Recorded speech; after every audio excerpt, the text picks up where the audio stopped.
Bueno, en la clase de hoy vamos a ver lo que es tejido conectivo. ¿Sí? Vamos a ver lo general de tejido conectivo y en los próximos videos vamos a ir viendo cada uno de los tejidos conectivos especializados. ¿Sí?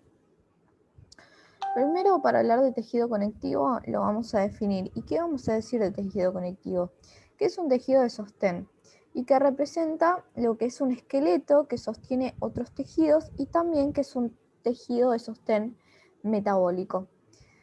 ¿Por qué se va a caracterizar este tejido conectivo? Por contener células y sustancia extracelular que va a ser secretada por uno de los tipos celulares. ¿Sí? En condiciones normales, la sustancia extracelular va a representar una mayor proporción de tejido que las células y estas sustancias son las que se denomina la matriz extracelular. ¿Sí? ¿Y cómo se va a componer esta matriz extracelular?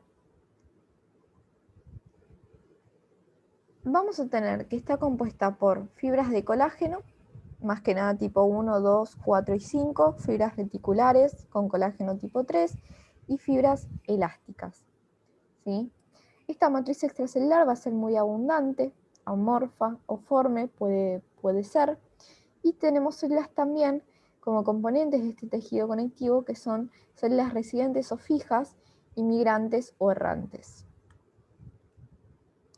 Bien, esto es un poco lo que les decía de lo que era la matriz extracelular, que teníamos la morfa o forme, la morfa o sustancia fundamental, que va a estar compuesta por agua, proteoglucanos, glucoaminoglucanos, glucoproteínas, sales orgánicas, proteínas, etc. ¿Sí? Y la forme, que tiene fibras proteicas de tejido conectivo, que son producidas por los fibroblastos y tiene diferente cantidad dependiendo del tipo de tejido conectivo. ¿Sí? Y puede haber de 3 tipos. Entonces, dijimos que teníamos fibras de colágeno, donde cada molécula de colágeno se va a componer de lo que son 3 cadenas polipeptídicas, ¿sí? Denominadas cadenas alfa, que están enrolladas entre sí en una hélice triple. Son flexibles, resistentes a la tensión, tiñen con iosina y azul de anilina.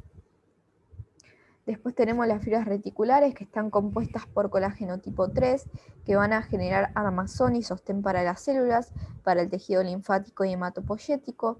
Van a ser delgadas, van a formar redes, no se van a distinguir en los preparados que son teñidos con hematoxilina y iosina, y van a ser producidas, como dice la palabra, por fibras reticulares.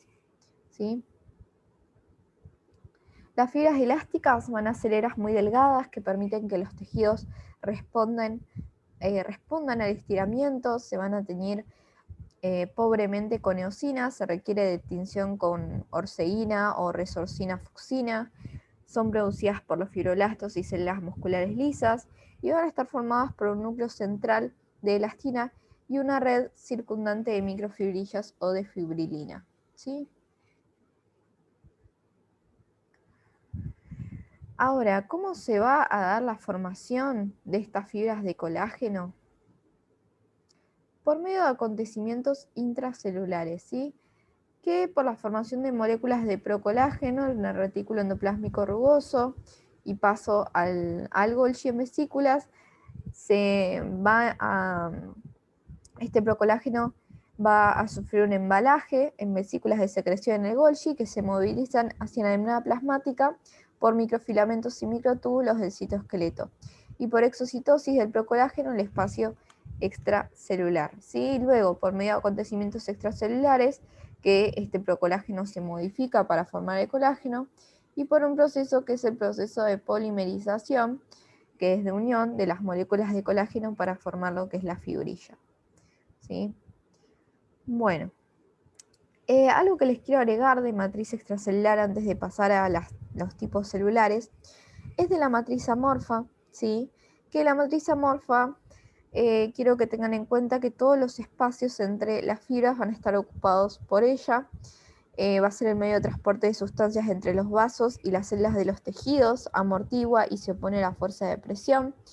Como dijimos, los componentes van a ser los proteoglucanos, que son complejos macromoleculares de proteínas y polisacáridos, que los conocemos como glucosaminoglucanos. también glucoproteínas adhesivas como fibronectina y laminina, y los proteoglucanos, que son cadena de polisacáridos, que acá podemos encontrar lo que son hialurano, que es el más abundante, condroitin sulfato, que es más abundante en el cartílago, queratan sulfato y dermatan sulfato, que lo encontramos más que nada en tejido óseo, heparan sulfato en lo que es aorta e hígado, ¿sí? Ahora sí, vamos a pasar a lo que son los tipos celulares, ¿sí? Que tenemos células residentes o fijas, que son los fibroblastos, las células reticulares, ¿sí? Las mesenquimáticas y los adipocitos, ¿sí? Y lo que conocemos también como miofibroblastos. Y después tenemos las células migrantes, como son los monocitos, macrófagos, células dendríticas, linfocitos, células plasmáticas y granulocitos, ¿sí? Vamos primero con lo que son las células fijas, que acá tenemos primeramente lo que son los fibroblastos. Que los fibroblastos es la célula del tejido conectivo que es teñida con hematoxilina e eosina, donde se observan grandes, que son muy grandes y son aplanadas, con finas prolongaciones, su citoplasma es eosinófilo, el núcleo es oval y puede observarse de 1 o 2 nucleolos, sintetizan lo que son fibras de colágeno y reticulares.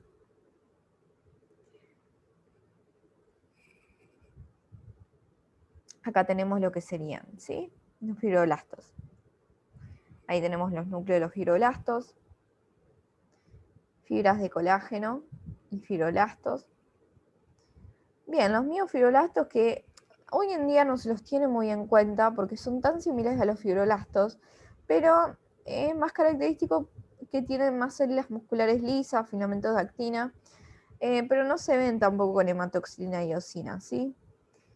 Bien, después tenemos los adipocitos, que como deben saber ya, que almacenan lípidos, son grandes células redondeadas con borde fino de citoplasma que rodea una gran gota de lípido.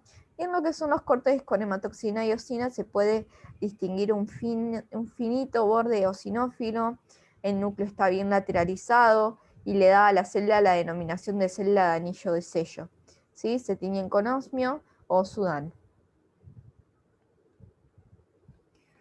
Bien, después tenemos lo que son las células reticulares, ¿sí? Que se van a encontrar en tejido y en órganos linfáticos. Son células de tipo estrelladas, los núcleos son grandes, ovalados y claros, tienen abundante citoplasma que es levemente basófilo y van a producir fibras reticulares. Después tenemos las células madre mesenquimáticas que se encuentran en el tejido conectivo primitivo del feto, sintetizan la matriz extracelular en el feto y luego se diferencian en fibroblastos, ¿sí? Algunas quedan en el adulto para reparar tejido y formar tejido nuevo. Bien, luego tenemos las células migrantes, ¿sí? Que viajan al tejido conectivo a cumplir su función, pero no se generan ahí como son las fijas. Los monocitos se desarrollan en la médula ósea y se liberan a la sangre. Después de 24 horas abandonan el torrente sanguíneo, ingresan al tejido y se diferencian en macrófagos, ¿sí? Entre monocito y macrófago, lo que es monocito va a ser una célula con forma de herradura y núcleo excéntrico, que en el citoplasma va a tener gránulos, que se los llama lisosomas primarios, y el macrófago cuando se diferencia aumenta de tamaño y tenemos los fijos y los libres, los fijos que tienen forma de estrella y los libres que son grandes, redondeados y móviles, ¿sí?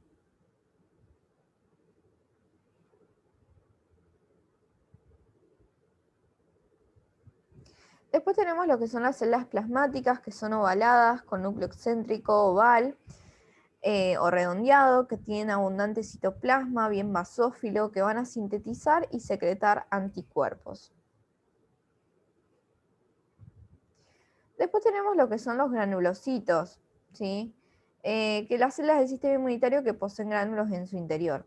Y acá tenemos los que son neutrófilos, eosinófilos y basófilos. De linfocitos conocemos los TB y NK. Y después tenemos las células dendríticas. ¿Por qué no me detengo tanto en lo que son los tipos de linfocitos y los granulocitos? Porque después cuando vemos lo que es sangre los vemos bien caracterizados. Así que vayan a ver lo que es el video de sangre. Lo que son las células dendríticas son las más importantes porque son las presentadoras de antígenos, ¿sí? Eso es lo principal que tienen que saber.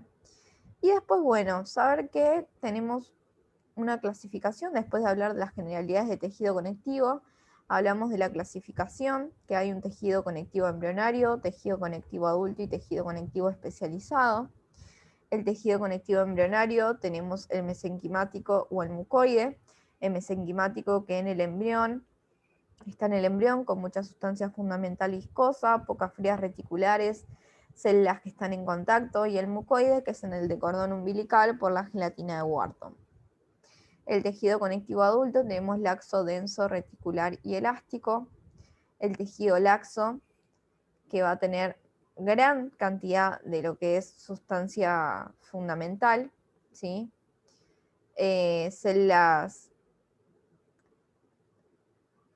dispersas, menor cantidad de lo que son colágeno tipo 1, la gran cantidad de sustancia fundamental lo que va a permitir es la difusión de oxígeno, dióxido de carbono, sustancias nutritivas y desechos metabólicos que se van a encontrar debajo de los epitelios de revestimiento. Es el primer sitio en donde los microorganismos son atacados por los sistemas de defensa.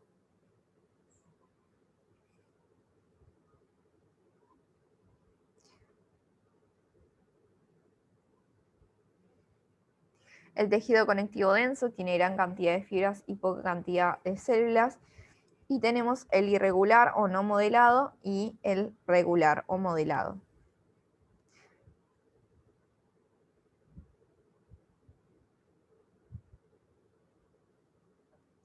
El irregular tiene gran cantidad de fibras de colágeno desordenadas, pocas células, generalmente solo hay fibroblastos.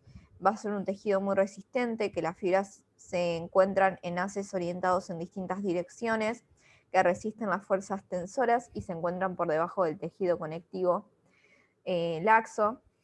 Y después tenemos lo que sería el modelado,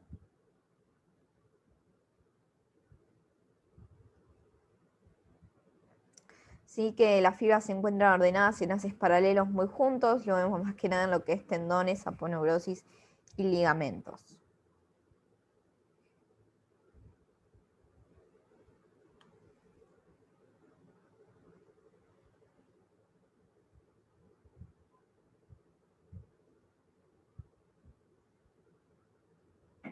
Esto es un poco lo que hablábamos hoy, el tejido conectivo reticular,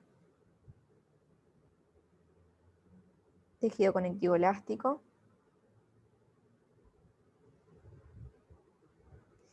Bien, y yo les quiero hablar un poco, volvemos un poco para atrás porque les quiero hablar un poco de lo que es tendón, ¿sí?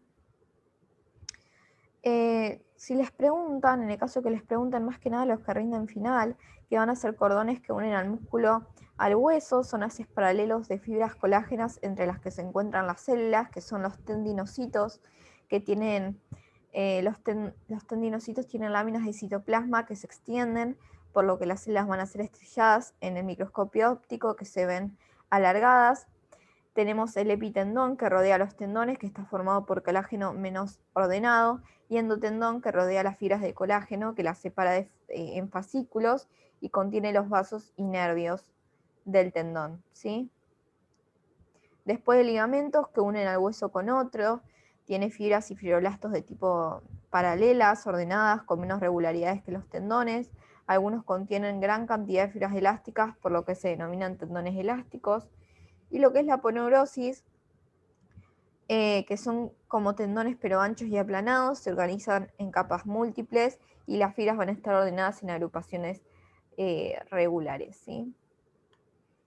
Nada más de generalidades de tejido conectivo.